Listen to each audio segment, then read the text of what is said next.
Saudara diberkati pada pagi hari ini. Amin.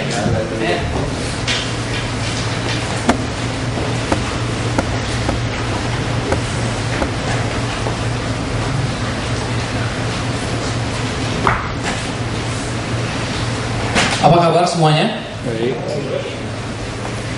Hari ini adalah hari long weekend. Besok saudara libur, amen. Berapa dari saudara merasakan bahwa Tuhan begitu besar dalam kehidupan kita? Amin. Lagu-lagu yang dinyanyikan sungguh luar biasa, amen. Pagi hari ini saya akan berbicara tentang winner or loser, atau pemenang atau orang yang kalah. Saya duduk bentar aja ya. Saudara pernah berpikir bahwa saudara adalah seorang pemenang apa seseorang yang kalah? Kalau pertanyaan ini ditujukan pada saudara, pasti jawaban saudara adalah pemenang. Amen. Tetapi apa yang dimaksudkan di sini? Apa kehendak Tuhan dalam kehidupan kita untuk jadi pemenang? Bagaimana kita caranya berkenan kepada Allah supaya kita jadi pemenang? Pemenang bukan berarti begitu saja menang. Pemenang adalah harus melalui proses dari awal sampai akhir. Amen. Saudara masih ingat saya waktu itu pernah khotbah tentang transformation. Si Pastor Roman juga pernah menyinggung tentang itu.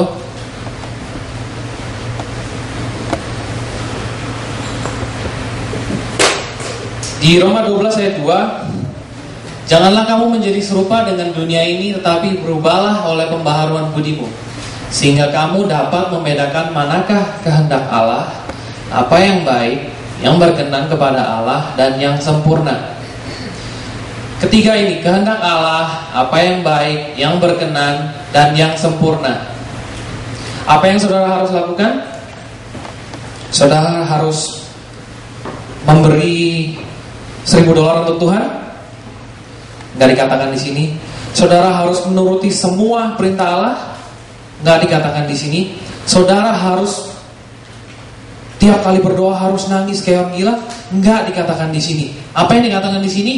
Jangan kamu menjadi serupa dengan dunia ini, tapi berubahlah oleh pembaharuan budimu. Saudara ingat ini? Seorang ulat dan kupu-kupu. Kupu-kupu melambangkan proses akhir atau pekerjaan yang sudah selesai, melambangkan seperti Tuhan Yesus sendiri. Saudara kalau menjadi pertama kali sebelum menjadi seekor kupu-kupu itu menjadi ulat, amen. Saudara tahu ceritanya.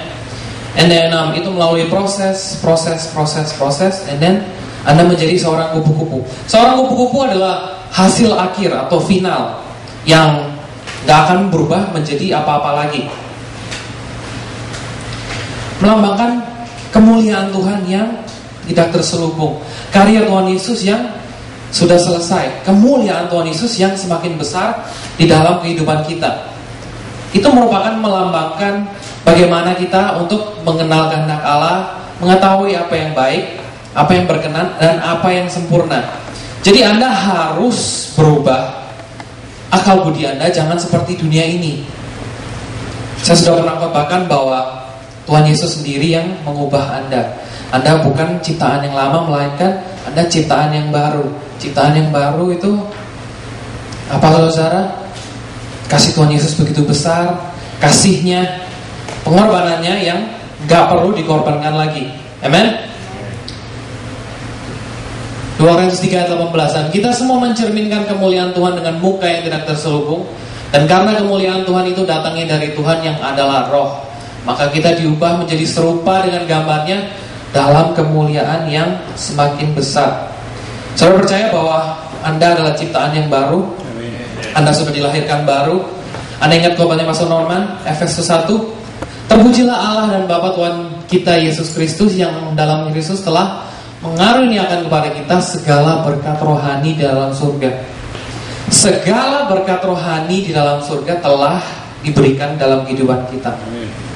Gak peduli Anda gak kerasa mana, gak ada. Gak peduli Anda gak tahu ada apa enggak, tapi semua sudah dikaruniakan oleh Tuhan Yesus. Amen. Segala berkat rohani sudah diberikan kepada Tuhan Yesus. Tetapi masalahnya adalah kita masih hidup di dalam dunia ini. Amin. Dalam dunia ini kita masih ada daging yang begitu lemah atau flesh. Sebagai manusia itu seringkali saudara pernah merasakan berkat Tuhan. Saudara pernah mendengar jawaban dari Tuhan. Saudara pernah ya, dalam kehidupan sehari-hari Anda, dalam perjalanan Anda bersama Yesus, Anda tentu pernah mengalami berkat Tuhan. Anda tentu pernah mendapat jawaban dari Tuhan. Amen. Tetapi kita sebagai manusia, kadang-kadang kita susah untuk melihat itu. Kita cenderung untuk komplain. Kita cenderung untuk, kita udah percaya, wah Tuhan sungguh besar, Dia menjawab doa saya. Gak lama, besok kejadian lagi, Tuhan gimana ini? Mengapa Engkau meninggalkan aku? Itu kita sebagai manusia seperti itu. Karena daging adalah lemah. Seperti Pastor Roman yang khotbahkan, kalau Anda melihat kaca, udah bikin rambut, udah pakai semua, Anda keluar rumah, Anda lupa lagi. Tadi udah pakai lipstick belum ya? Tadi udah sisiran belum ya? Itu kita sebagai manusia, kita cenderung untuk seperti itu. Saudara tahu mengapa Tuhan Yesus memilih bangsa Israel sebagai umatnya? Itu bukan merupakan suatu kebetulan, tapi karena bangsa Israel mempunyai karakter yang seperti itu. Yang percaya, gak lama Tuhan komplain lagi, bersungut-sungut. Saudara familiar dengan itu? Saya seperti itu, saudara. Saya melihat berkat Tuhan yang begitu melimpah dalam kehidupan saya. Tetapi begitu saya melihat ada masalah datang, atau ada tantangan datang, kayaknya semua itu burem, semua itu hilang. Mulailah saya bersungut-sungut, mulailah saya komplain. Saudara pernah seperti begitu? Iya. Cuma sedikit yang seperti begitu. Bangsa Israel itu umat yang disertai Tuhan. Kemanapun mereka pergi, mereka dipimpin oleh Tuhan keluar dari bangsa Mesir. Kita baca aja ceritanya, Keluaran 14. Kita baca aja ayat yang 12.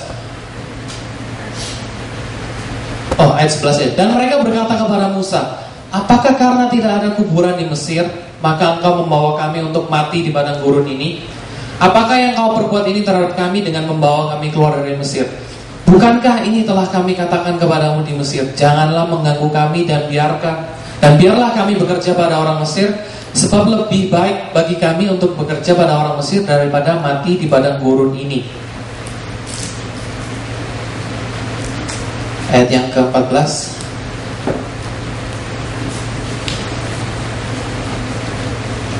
Dan di sini ceritanya ayat yang 16. Dan engkau angkatlah tongkatmu dan ulurkanlah tongkatmu itu ke atas laut, dan belahlah airnya sehingga orang Israel akan berjalan dari tengah-tengah laut di tempat kering. Orang Israel sudah melihat bahwa Tuhan mengasihi 10 tulah kepada orang Mesir. Karena Firaun itu orang yang keras kepala, Tuhan kasih tulah. Dan Tuhan memimpin bangsa Israel keluar dari Mesir. Mereka senang, of course. Mereka udah nggak diperbudak lagi, mereka udah bebas. Amin. Saudara suka bebas di sini? Amen. Karena nggak suka diperbudak. Amin. Tapi apa yang terjadi waktu mereka tahu ada bangsa Israel mengejar mereka, dan di depan mereka adalah laut. Apa yang mereka katakan? Ngapain Tuhan kau? Dia katakan pada Musa, ngapain kamu membawa kami keluar di sini untuk kami mati? Mendingan kami diperbudak, mendingan kami bekerja untuk bangsa Mesir. Itu adalah mentalitas bangsa Israel, atau yang disebut kita sebagai umat manusia, kita yang masih ada kedagingan, kita adalah lemah. Tetapi apa yang Tuhan lakukan, saudara? Tuhan katakan kepada Musa, belah pakai tongkat itu, laut terbuka. Saudara tahu ceritanya, amin? Mereka menyeberang lautan. Waktu mereka sampai di ujung, waktu bangsa Mesir ada di tengah-tengah, laut itu menutup lagi. Bangsa Israel melihat mujizat yang sangat besar, yang sangat mustahil kalau manusia bisa seperti itu. Amin. Gak lama lagi, nih Keluaran 15. Sampailah mereka kepada Marah, tetapi mereka tidak dapat minum air yang di Marah itu, karena pahit rasanya. Lalu bersungut-sungutlah bangsa itu kepada Musa. Apa yang akan kami minum? Musa berseru kepada Tuhan dan Tuhan menunjukkan kepadanya sepotong kayu. Musa melemparkan kayu itu ke dalam air, lalu air itu menjadi manis. Gak lama setelah mereka mengalami mujizat yang begitu besar, Laut Merah terbuka, terbelah, mereka lewat, bangsa Mesir mati. Gak lama setelah itu mereka haus dan airnya pahit. Mereka bersungut-sungut lagi kepada pada Musa. Mereka nggak bisa lihat bahwa Tuhan yang begitu besar, yang sudah menjawab doa mereka, yang sudah memberkati mereka. Bangsa Israel nggak bisa melihat itu. Apa yang mereka lakukan? Mereka bersungut-sungut dan sekali lagi Tuhan menjawab doa mereka. Amin. Ada lagi saudara. Keluaran 16. Mereka ada di Elim.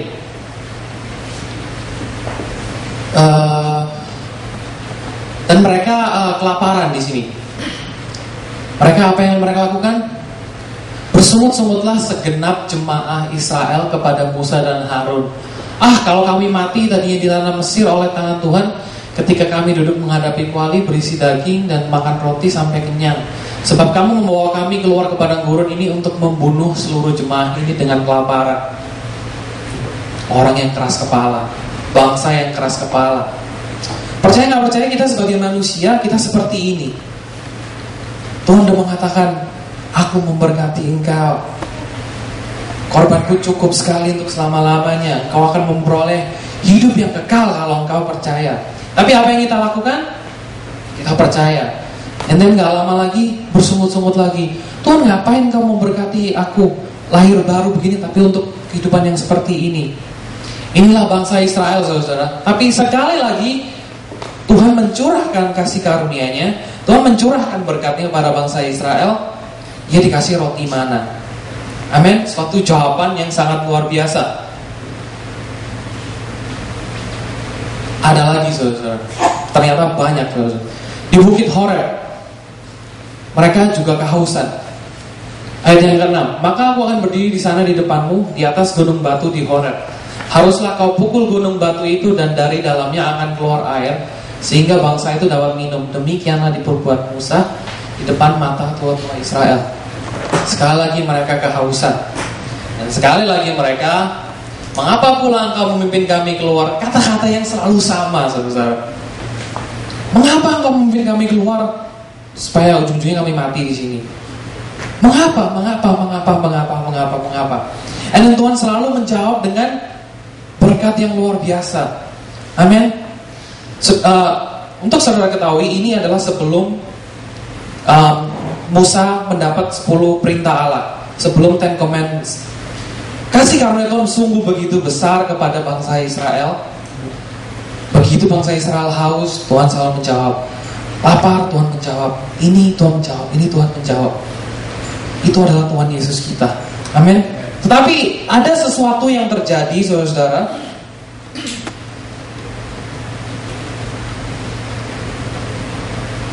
Di dalam Keluaran 19.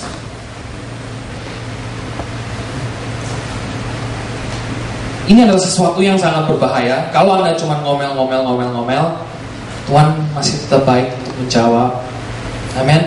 Ada sesuatu yang mengapa Anda sebagai pemenang di dalam Kristus, tapi Anda gak bisa merasakan kemenangan itu dalam Kristus. Ayatnya di ayat yang 8. Seluruh bangsa itu menjawab bersama-sama, segala yang difirmankan Tuhan akan kami lakukan. Lalu Musa pun menyampaikan jawab bangsa itu kepada Tuhan. Wow, sombong sekali ini bangsa Israel. Segala firman-Mu, apa yang Tuhan katakan, apa yang Tuhan firmankan, apa yang Tuhan perintahkan kepada kami bisa lakukan. Ini namanya self-confidence, atau percaya diri yang Anda menaruh harapan kepada kedagingan Anda. Ini seharusnya nggak terjadi saudara. Seharusnya sebagai umat Kristen, umat Tuhan Yesus yang sudah dipilih, Anda nggak boleh menaruh harapan kepada kedagingan Anda. Karena apa? Daging itu lemah saudara. Put your hope in Christ Jesus alone. Taruh harapan saudara kepada Tuhan Yesus sendiri. Kalau Anda menaruh harapan kepada kedagingan Anda, apa yang akan terjadi?